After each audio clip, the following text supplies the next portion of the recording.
सुखरे साथी सबु मिले, दुखरे साथी कहीं नहीं।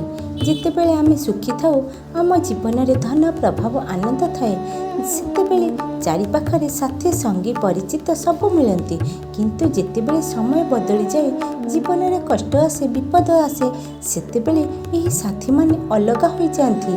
दुखरे केवल दुई प्रकार लोक ठिया होइथांती। प्रथम आमर परिवार जो माने कष्ट रे सहायता करती, द्वितीय सत्य संपर्क जो माने आमको छाड़ती नहीं।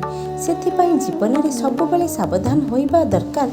सुखरे जो माने हसी हसी सांगरे रहती से मानको परीक्षा कर, कारण सत्य संपर्क केवल विपदरे हुए। तेणु संपर्क को बुझ, लोकों को तांको कामरू आकलन कर एवं सत्य साथी को मानिबा शिख। सुखरे लोक माने सहजरे आसंती, हसंती, खाइबाकू घूरिबाकू आनंद करिबाकू। किंतु जितेबेले आमे दुख विपद किंबा कष्टरे पड़ुथाऊ, सेतेबेले अनेक आमको छाड़ी दियंती। से समय जो माने छाड़ी नथांती, आम सहित ठिया होइथांती, सेमाने हेउछंती आमर असल संपर्क। धन संपत्ति पद शक्ति सब समय स्थायी रहे नहीं, किंतु जदि तुम पाखरे जने सत्य साथी अछंती, से माँ बापा स्त्री स्वामी भाई भौणी किंबा सत्य मित्र, ताठारु बड़ धन किछि नहीं। धर गोटे मनीष धनी संपत्तिशाली, सबु लोक तांको सम्मान करती, किंतु एक दिन से विपदरे पड़िले, धन हराइले, सेतेबेले 90% लोक सेठारु दूरे जिबे।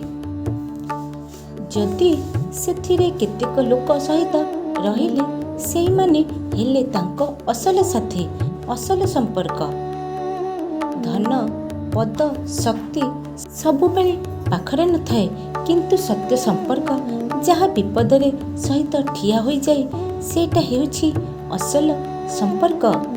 जदि आपण मानकु एही कथाटी भल लागि थाए, तेबे आम चैनल को सब्सक्राइब करंतु, लाइक और शेयर करंतु।